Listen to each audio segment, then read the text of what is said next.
thank you all for coming, and I'd also like to take this time to thank Ken Leinbach for coming, taking time out of his schedule to speak to us.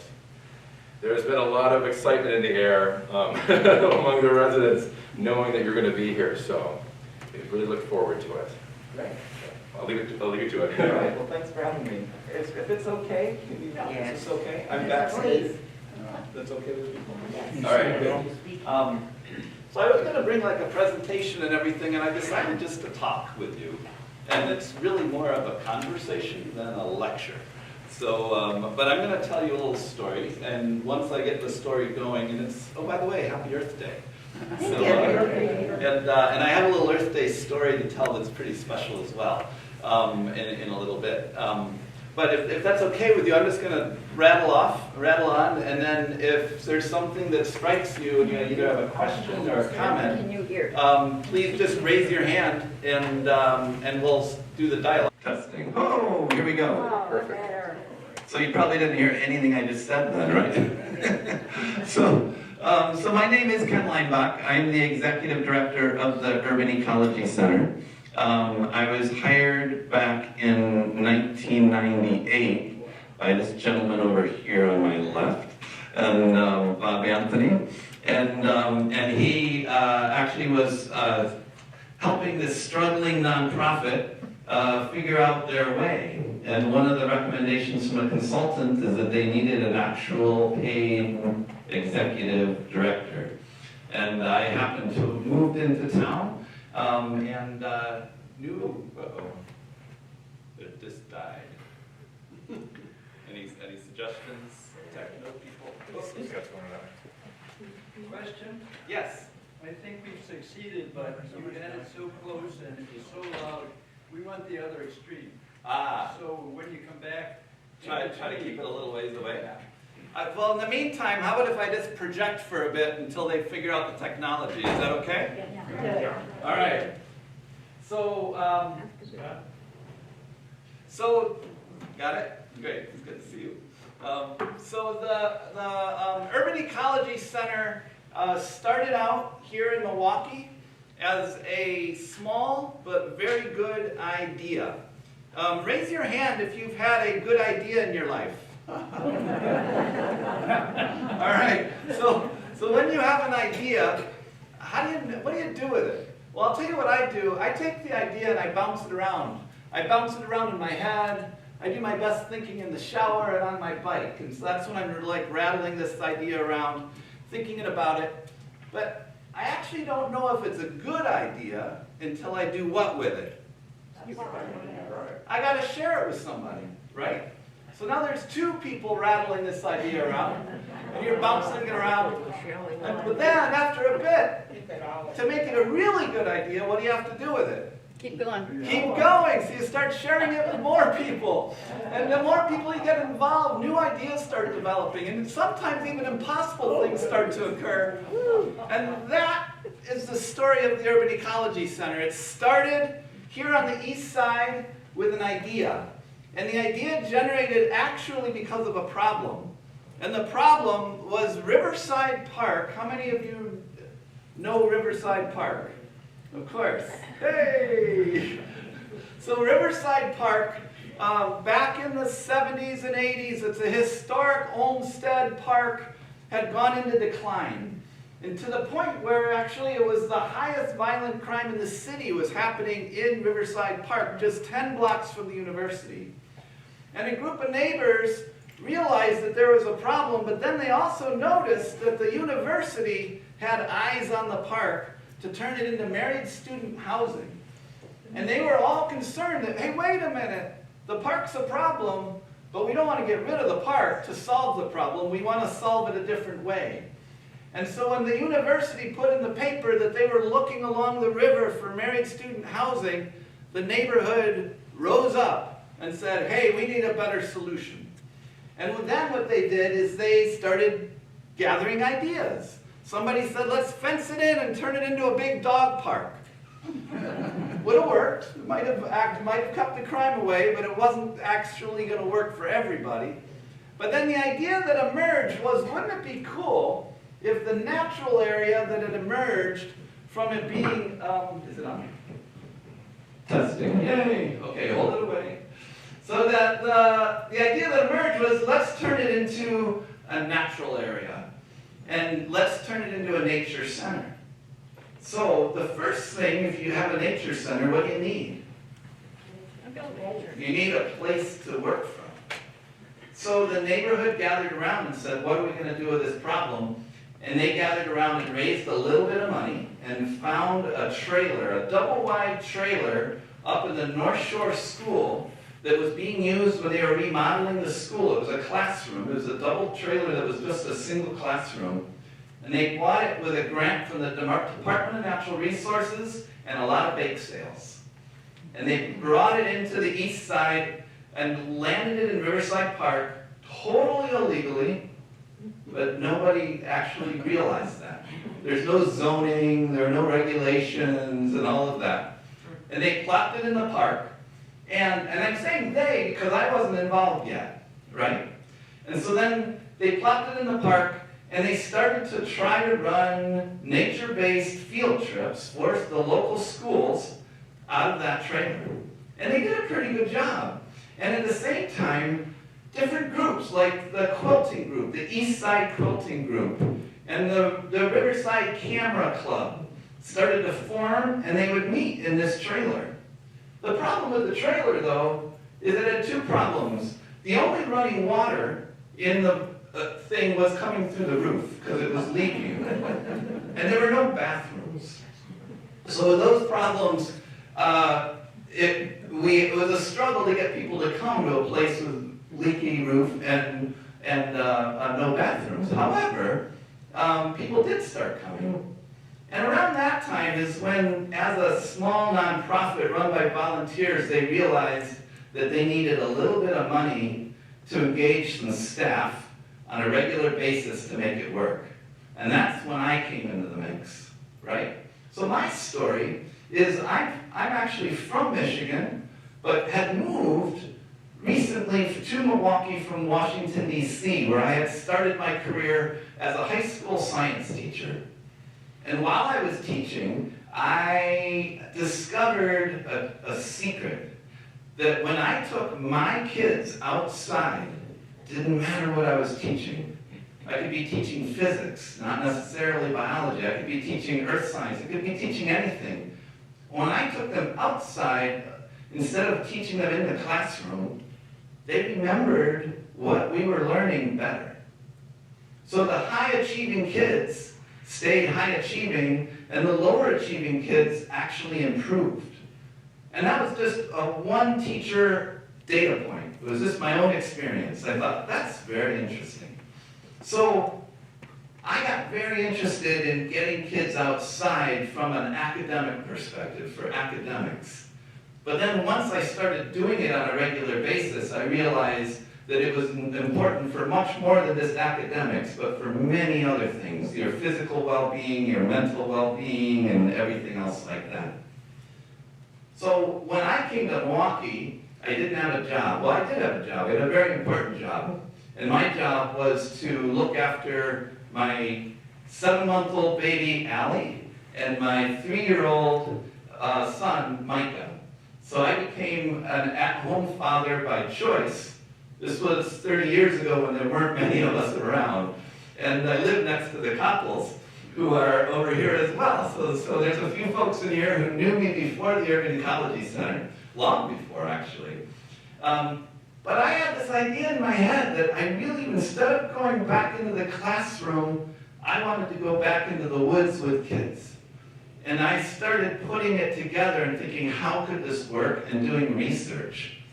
And one of the things that I discovered in my research was a very important nugget. And it was a body of knowledge called Significant Life Experience Research. And the research question is very simple. Why do some people care about the environment and other people don't? Right? Just as a research question, it's an interesting question that you don't think about very often. What do you think the answer is? Why do some people care about the environment, and why do some people don't seem to care? What do you think? Exposure. Exposure? Go ahead. That was the same. Okay, exposure to nature. Okay, exposure to nature. What else? What do you got in the back? Their upbringing? Their upbringing. Yeah, good. Their upbringing. So some people are brought up to care for the environment. Some people are brought up without that experience, right? What else? They're self-centered. They're self-centered, right? A lot of people are self-centered, and to care for the environment, you gotta be thinking about something else. Yeah. They don't know or understand its importance. Yeah, they don't know or understand its importance. So the education piece of it is very important. However, when you do the research, what you learn is you're just as likely to recycle. If you think about recycling as an act that demonstrates your care for the environment, you're just as likely to recycle as a high school dropout as you are as a college grad.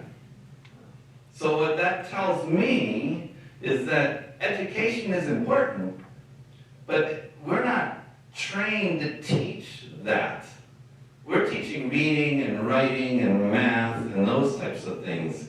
So to teach care for the environment is actually something pretty new. However, it's also something very, very, very old when you start thinking about the indigenous cultures that roamed the planet for many, many, many millennia, right? But we lost that. And so now we need to bring it back, and that's what we're doing with the Urban Ecology Center. And what the research shows, it says, is this. If a kid grows up with exposure, with consistent contact to natural land, like every day they can get outside, or every week they can get outside, that kid is likely to recycle more than the kid who doesn't have that, but only a little bit.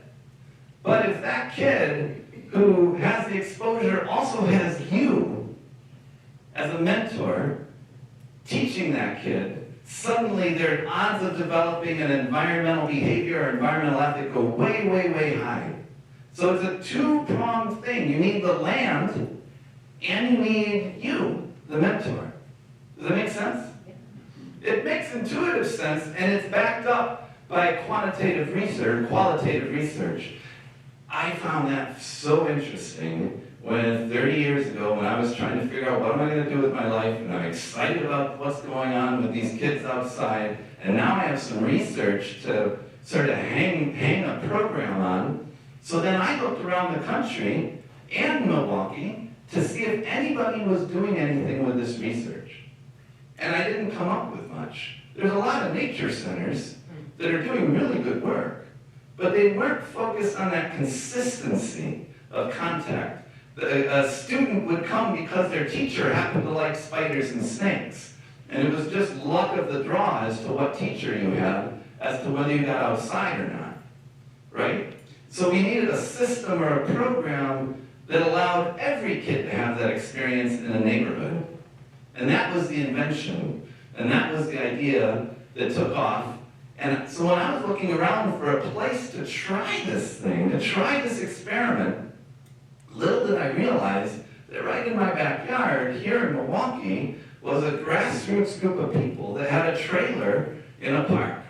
And it was the absolutely perfect platform to try an experiment of getting the kids in the neighborhood on a consistent basis through a system that we set up called the Neighborhood Environmental Education Project. We call it NEEP for short, N-E-E-P. And that's what launched the success of the center. So we went to all the principals within a mile radius of Riverside Park. There were 11 of them. I invited them to a brunch in the middle of the morning because I knew their morning rush would be over and they weren't ready yet for the lunchtime rush that principals have to do. We fed them a beautiful brunch, and I sat them down and I said, here's the deal. I want to become your school's outdoor laboratory for a long time. I want to see your kids every single year and every single season, and I want those kids to be able to come back on the weekend. So we're only going to work with schools that are close so that they can come back. Would you do it? And then they said, I don't know, no one ever asked us this before. And I said, okay, why wouldn't you do it? Why wouldn't you do it? And they said, can you guess? Why do you think? What do you think? They came up with 4 things. Money. That's going to cost money. And that's an interesting one. I'll tell you a little bit more about that in a minute. What other ones might they have? Transportation. Transportation was a big one. How are we going to get there? Even though we're only a few blocks away, we're not going to walk our kids, across Locust or across the Milwaukee River and, over by Humboldt and all that. So we need some kind of transportation. What else? What do schools always have to worry about their kids? They have safety, but also they're learning standards. They have a set of standards that they have to learn by. And so you're going to take my kids out of the classroom and they're going to lose that education. So what do we do with that, right? And then the final one was just being easy to use, user-friendly. So it had to be user-friendly for the teacher. It had to be at a price point they could afford. We needed to figure out transportation, and it had to tie into their curriculum standards. So those were the 4 problems we set out to solve. So we actually set out to solve it with the people who we were working with, the schools. We didn't just go on our own and say, we're going to go back and do this thing and then bring it and sell it to you. We said, we got a grant, and we got teachers from the different schools to spend the summer with us figuring out how to make it work. So then we knew our constituent was actually going to come and use this program because they invented it themselves. Make sense? So that's what we did. The first year we piloted it with 7 schools. They loved it. They absolutely loved it. I hired another teacher. The 2 of us did all the teaching. We borrowed vans from the Children's Outing Association, and we borrowed vans to pick up the kids. That was our transportation in that pilot program. We bring them to the school, and within the second year, word of mouth had gotten out, and we were fully booked for the whole year with 12 schools because we wanted to see the same kids over and over again. So the school got 24 field trips. And when they said, I didn't know what to do about the money piece. I didn't want to give it away because when you give away something, there's no investment, and it's very easy to cancel a program if you haven't paid for it. Do you know what I mean? So we found a price point. I think it was $3,000 that first year for 24 field trips. Times 12, you start getting a little bit of money coming in, right? And so then the program was so successful that word of mouth started to spread. The second year, we were fully booked in the trailer. The third year, we had a waiting list, twice as many schools as we could handle. And that's when I went to a woman named Jane Pettit. Does anybody know who Jane Pettit was? So Jane Pettit, bless her heart, came to the trailer and looked at it and saw what we were doing. And she could see already that it was a pretty vibrant little rundown place. And so when she came, she asked, how could I help? And I said, well, we could use some money. So believe it or not, Jane Pettit pulled out her checkbook and wrote a $20,000 check right on the spot, just like that. And that actually doubled our bank account and at that moment and allowed us to try this experiment. But it also meant that Jane Pettit was curious to see how things were going. So by year 3, when we started to get a lot of schools coming in on a waiting list, I went to Jane Pettit and another gentleman named Fran Crook, who worked for her, and said, is there any chance you could give us another trailer?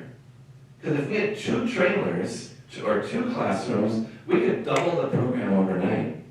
And they laughed and said, Ken, you don't need a trailer, you need a building. And you need to do a capital campaign. And I said, what's that?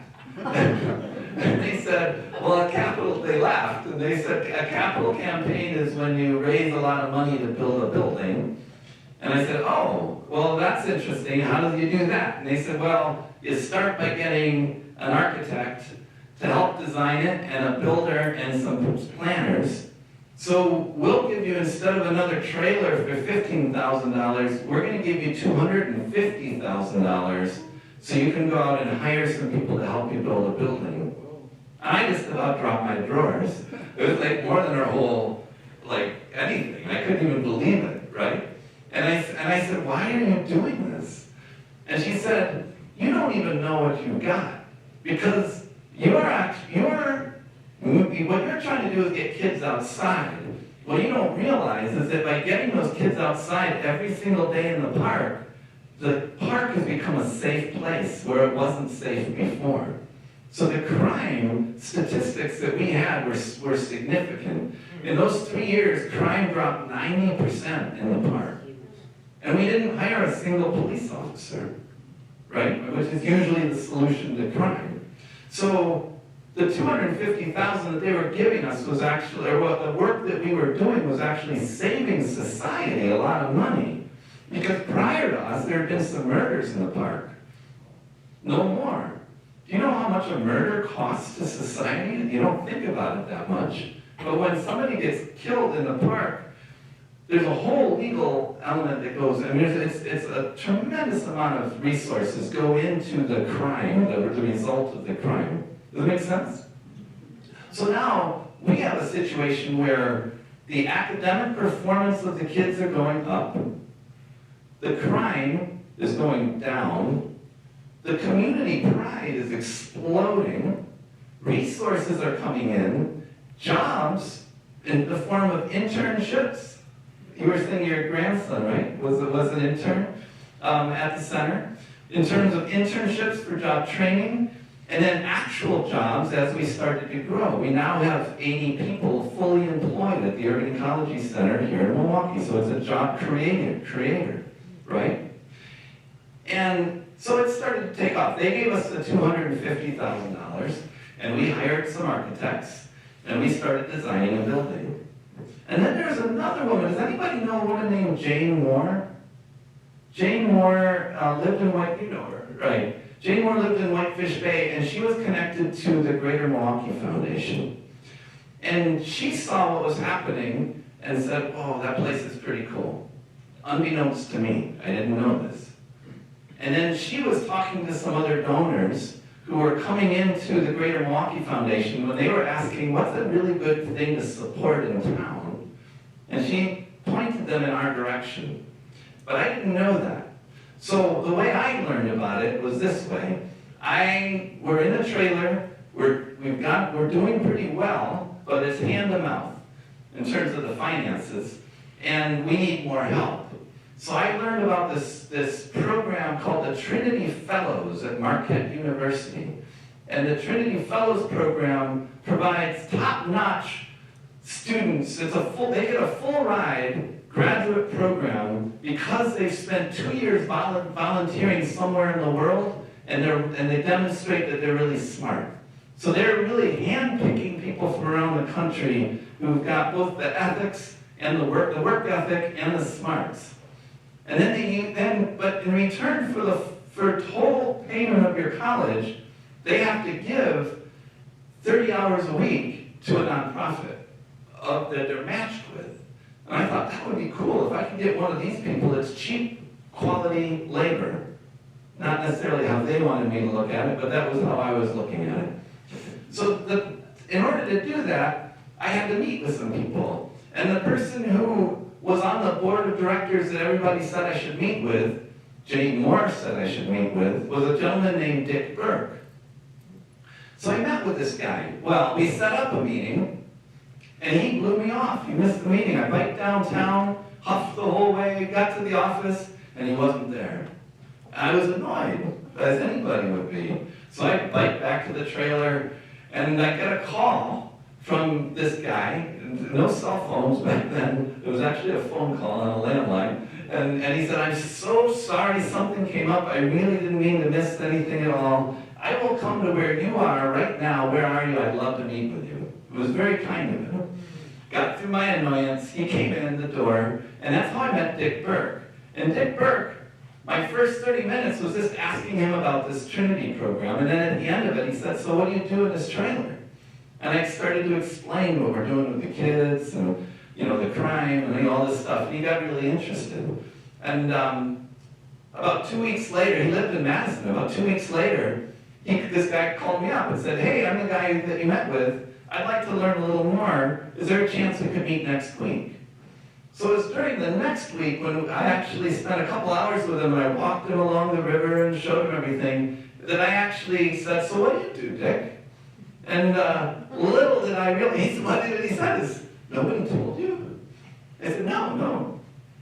What do you do for a living? He goes, well, I'm the founder of Trek Bicycles, which is the second largest bicycle company in the world. I said, oh, that's a little different.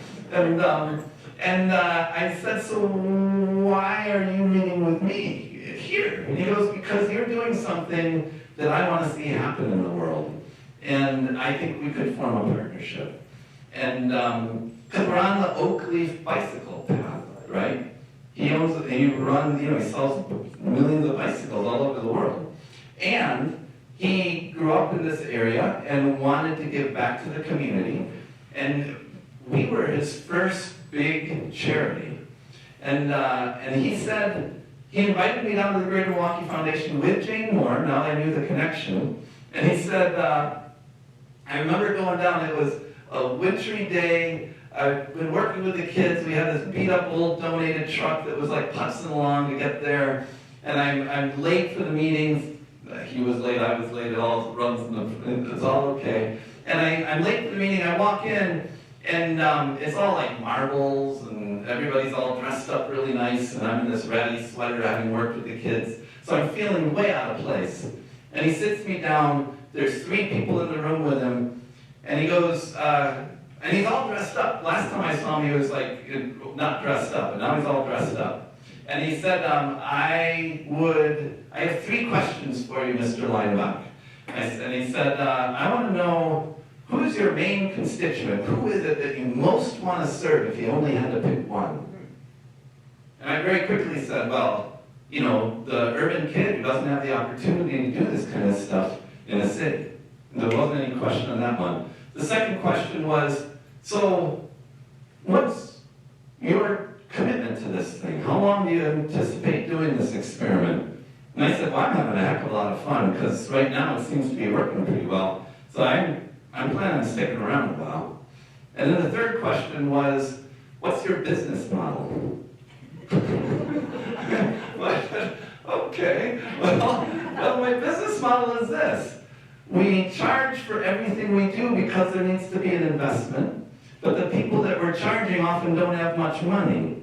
So we find a price point. We don't let anybody not get into the program that wants to get into the program. So they may only charge $1, but we're going to charge them something, right? And with the schools, we are actually getting more money from the schools than Schlitz Audubon up to our north is getting from the schools.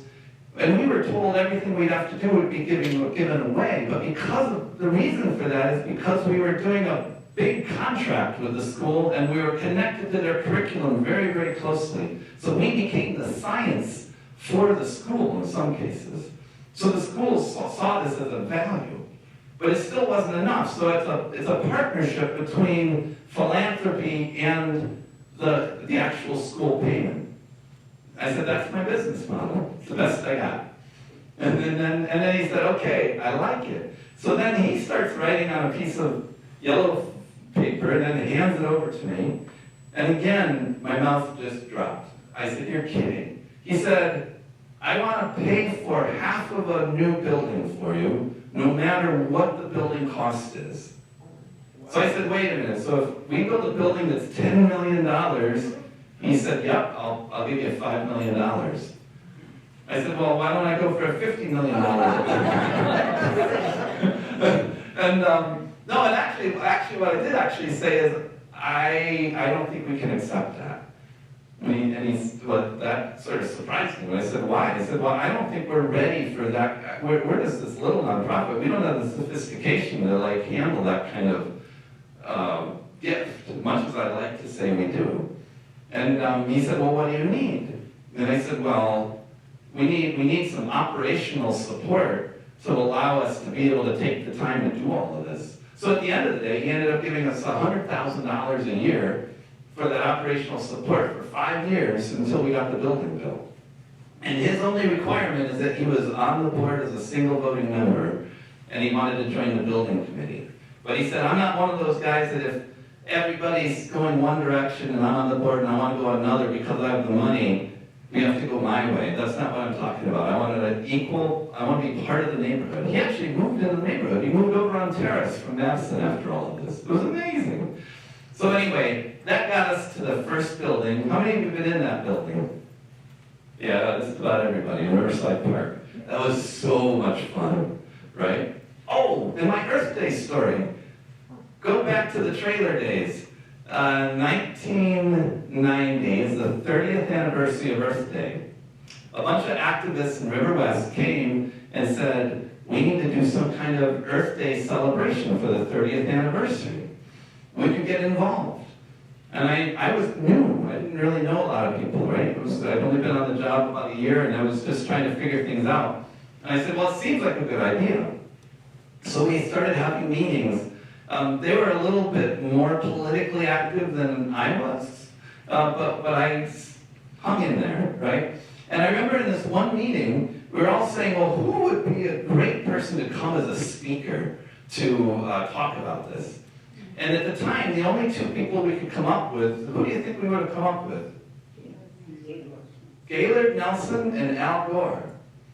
The problem with Al Gore, though, is that he represented a particular side, and we are interested in working with everyone, not just one party. Do you know what I mean?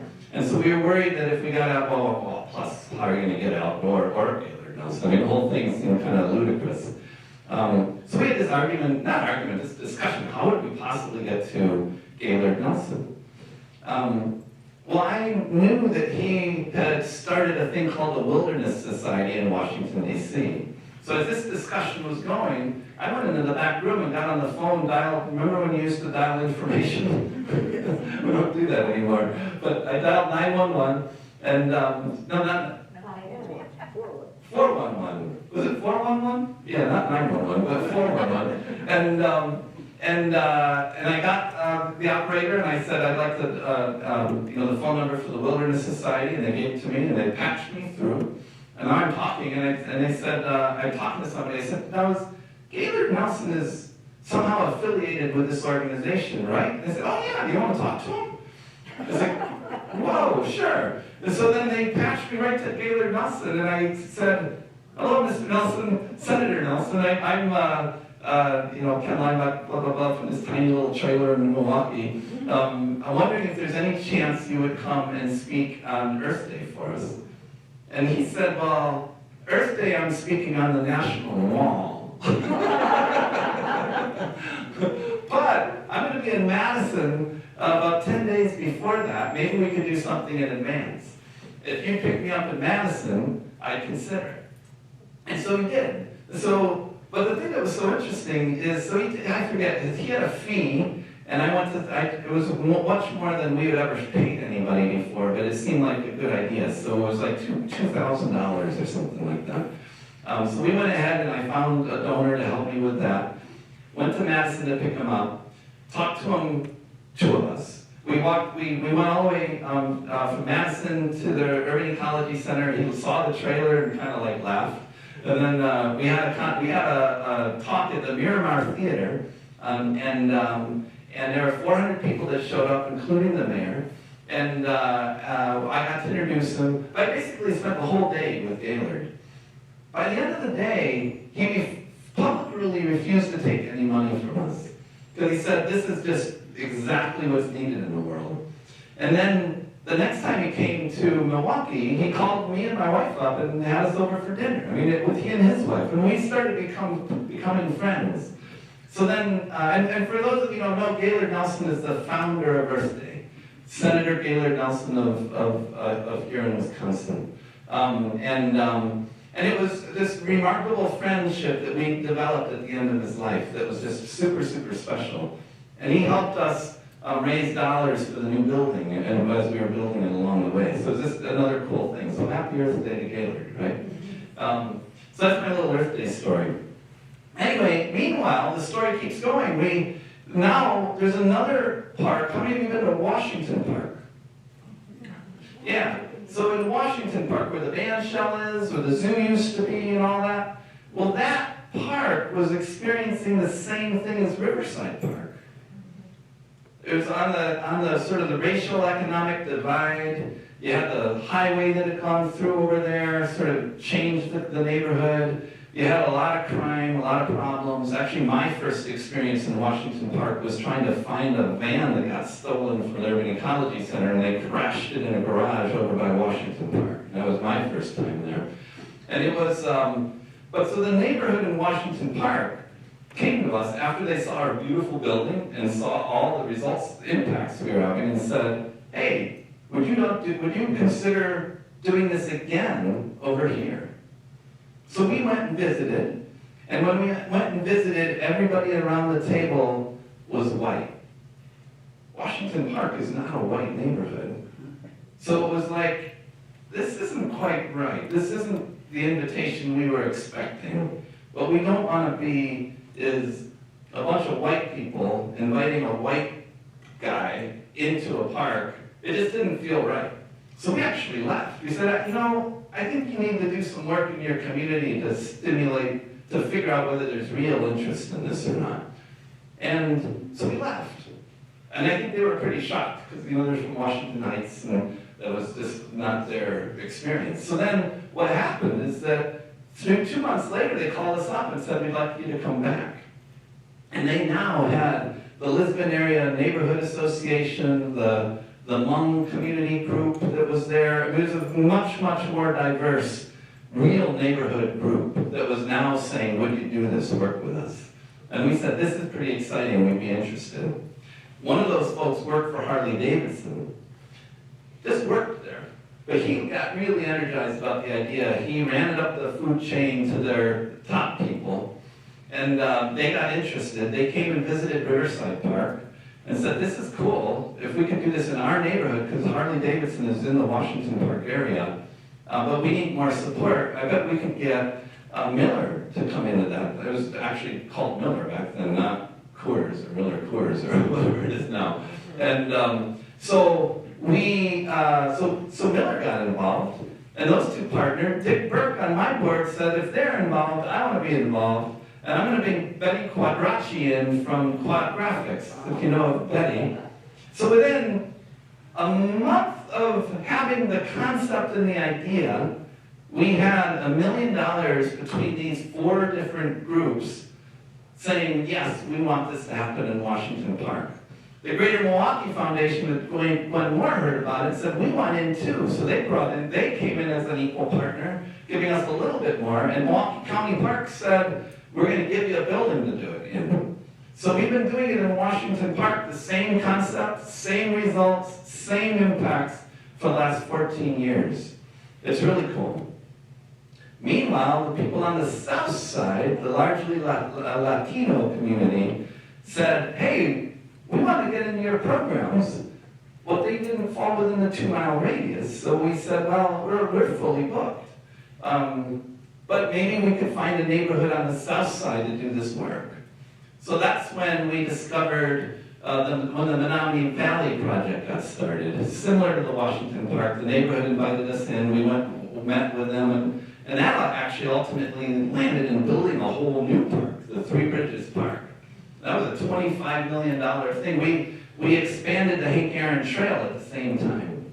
But it all started from that little germ of an idea of just getting a kid outside so that they can develop a stronger affinity to the environment, right?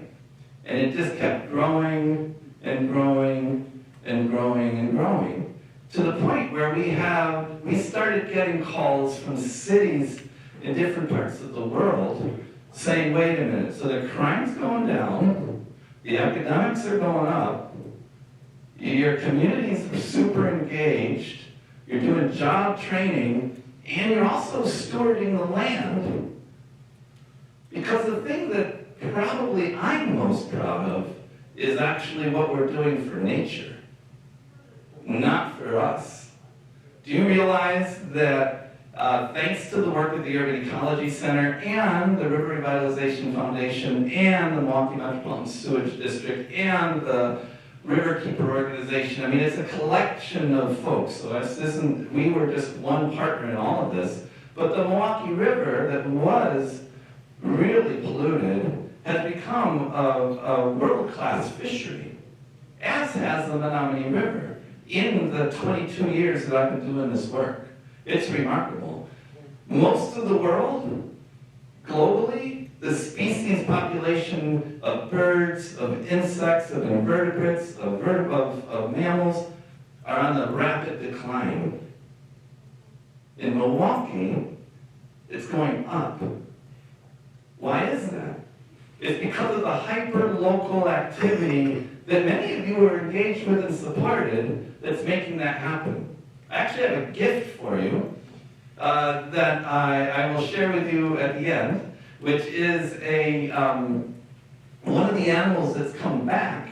Actually, what's a mammal that's come back? Beaver. Beaver, right? The beaver. And it happens that through this work, I've gotten to know the elders of the Potawatomi Nation up in Crandon, who have been engaged with us in terms of giving us advice in terms of medicinal plants and native plants that we can plant in our parks. And when we told them about the beavers coming back, they said, did you know that in our culture, the beaver chip is a token of good fortune and good luck. So whenever you're giving a gift to somebody who you highly respect, if you add the beaver chip into that gift, so you'll give them a beautiful gift, but then there's always a beaver chip attached. That's like that extra sign of high respect. Do you know what I mean? What the heck is a beaver chip? I've got some right here that I collected just yesterday along the river. So the beaver chip is just a chip that's been chewed from the tree that they're barking, that they're chewing, right? So if anybody's interested, I have a token of good fortune for you in this beaver chip. So I'm going to pass this around, and you can take a beaver chip with you. And put it on your windowsill, and it'll keep the demons away or something. I don't know, or whatever. All it is a piece of wood, so you don't need to take it, but it's kind of a cool thing. But it's actually the natural world that I think has been the best beneficiary of all of this work. But meanwhile, we're getting these calls from all over the world. So I've now been on the Sea of Galilee in Tiberias, Israel, because a contingent from Israel came, visited the Urban Ecology Center, said, this thing's so cool, we want one of these here. If we flew you to Israel, would you come and check out the city of Tiberias with us? So 3 of us, one of my board members and myself and one other staff, spent a week on the Sea of Galilee exploring the city to see if it could create an urban ecology center, and they're in the process of doing that right now. Mexico City, Medellin, Colombia, Karachi, Pakistan. These are all places that are doing work to see if something like this could happen. The most active work is happening in Atlanta, Georgia, Rochester, New York, and La Crosse, Wisconsin right now, where they're actually creating a model just like what we created and invented here in Milwaukee collectively with many of the people in this room. So it's pretty remarkable. So then that led to this book. So the whole story I just told you is said more eloquently in this book here, which we now have for sale. And it's helping us, it's actually kind of the textbook that we're using when people come to Milwaukee and we do training sessions on how to do this work. So I just brought a few copies. If anybody's interested, you're welcome. And I also have some brochures if anybody's interested in anything else. But I think most of you are already connected, so I don't know if you need much of that. You can find us on the website and get involved that way. But so that's sort of the quick, not as so quick, I guess, story of the Urban Ecology Center that we here in Milwaukee should be exceptionally proud of, because we're one of a kind. You don't find this in any other place, except for the few places where it's beginning. Columbus, Ohio, the Grange Insurance Audubon Center was modeled after us, so that's the closest one to what we're actually doing that's actually happening right now. But, yes? Could you tell us about the summer program that I just got something in the mail about that. Yeah, so this COVID thing was a trip, eh? It kind of knocked everybody off their rocker, and nobody was expecting it. We have a really creative staff, however. So in the first couple of weeks when we saw what was happening, what our leadership basically said to our staff is, we're going to work as hard as we can to keep everybody safe, working, and paid.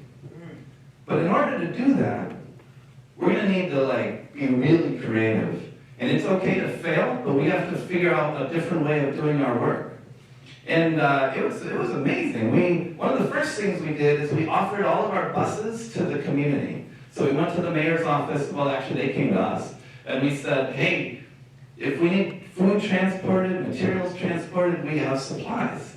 So we became a transport program to get cleaning supplies to schools, food to homeless shelters, and that type of thing. It didn't give us any money, but it gave us relevancy, right? So it allowed us to remain relevant.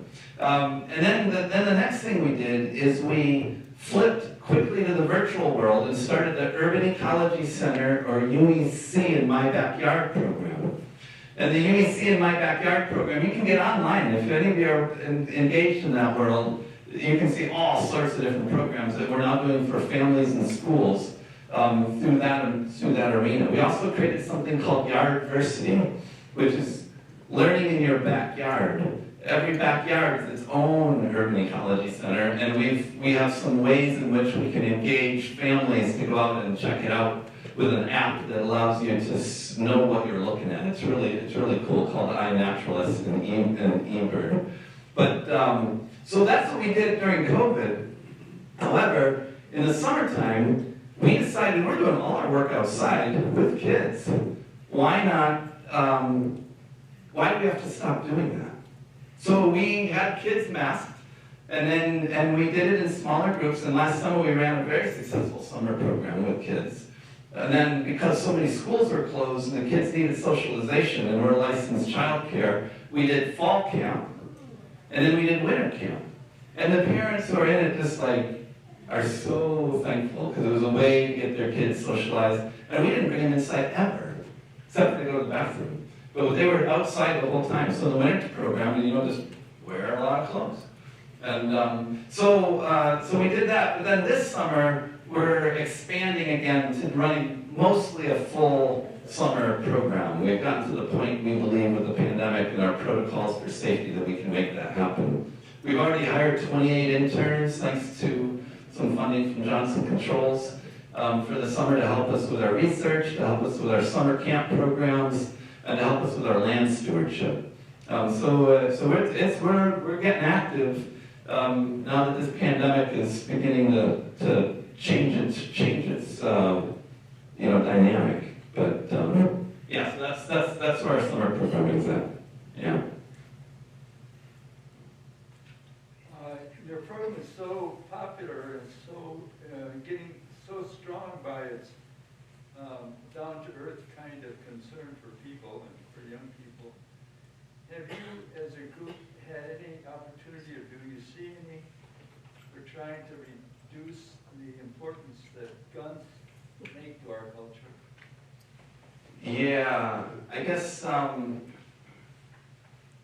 would say indirectly in a big way, but directly probably not so much. I mean, in the sense that basically, let me frame it this way.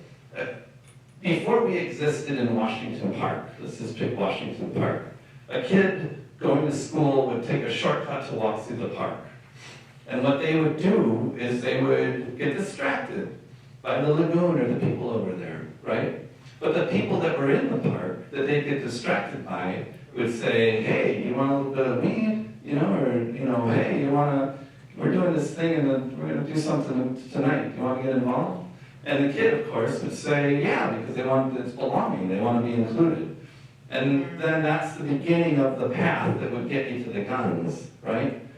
Now when they walk through Washington Park, they get distracted by the lagoon, but the people that they engage with will say, hey, do you want to learn how to fish? Or, hey, do you want to come with us? We're going to do this experiment over in the park with these bees, you know? And the kids, all they want is belonging. It doesn't matter what they're going to belong to. They just want a sense of belonging. But now they're belonging to something that's super positive. And we have so many testimonials where what I'm sharing is like backed up in a really big way. You know, we've been doing it long enough now that some of those kids have kids of their own. So it's the long game, I guess, is what I would say, you know, related to that. But it's crazy out there. I don't know how to. I'm actually having a meeting this afternoon. Nan Gardetto Snacks. Yeah, she's a lovely human being. She's pulling just a few trusted folks from that she's interacted with to have a brainstorming about family health in the city, trying to increase just the family health from a mental perspective and all of that, trying to get at that. It'll be an interesting brainstorm. We'll see where it goes. But I'm pretty much done. But I'm quite happy to have other questions or thoughts or anything. Well, I just have a comment, a couple comments. One, before the pandemic, I volunteered at Urban Ecology Center as a receptionist, and it's a great place to come, you know, just if you want to come and have a cup of complimentary coffee or tea or snacks, sit down and just enjoy the atmosphere and the view, the prairie and the Oak Road. But I was so taken by the points that Ken made about education of our urban youth. You know, I've often thought, you know, if you live surrounded by, you know, blocks of concrete, how do you care much about the earth? You know, I've had that privilege. I've seen the northern lights and I've heard loons across lakes. And that's a privilege that many of us have had. But for so many youth, it's just not there until something like urban ecology comes along. And their teachers are outstanding. You know, I've seen them take little kids, and they have a equipment lending program, no charge if you're a member, which I encourage everyone here to please take a flyer or go to urban ecology and become a member. It's probably one of the best investments we here at East Castle Place can make. But to see these teachers, you know, with these kids out there, little kids, but I was really impressed one time with the high school kids, because, you know, they kind of come in and looking around, you know, maybe their first time there, and they go out with the teachers and they come back and they're just radiant. And, you know, they're looking around and they're coming over to get a muffin or whatever, and, you know, looking at me and the other people who are so friendly. I mean, you feel at home there right away. And one time, these kids were on a scavenger hunt, and these three young men come up to me, and they said, well, what do you like about being here? And I was kind of taken off guard, so I said, well, meeting you. You know, and it was just such a intimate experience with these three, you know, young black men from Riverside High School who you could tell that they were taken and that they'd be back. So I just encourage everyone here to take a brochure and you know, make your $30 membership donation and get on the mailing list and get your grandchildren over there. You know, they've got rock climbing things and hidden slides and turtles, and the one turtle, the others have been released, but it's just a fascinating place. So thank you, Ken. So we now have 3 parks. two of which we built. We built the Riverside Park used to be 12 acres. It's now a 40-acre arboretum, the Milwaukee Rotary Centennial Arboretum, which was a project we did, and Three Bridges Park. But most years we have about 250,000 people come through those parks because we have little counters. During the pandemic, we had over 500,000 people come through, which is just giving you a sense of how hungry people are to get outside the natural world when they're stuck at home. You know, so it's an interesting point to me. But, well, thank you very much. And it looks like there's cake. I don't know if that's for us, but I hope it is. And I'll stick around if anybody has questions. I mean, I can stay for as long as you want, but I feel like I've talked probably more than is needed. So thank you very much.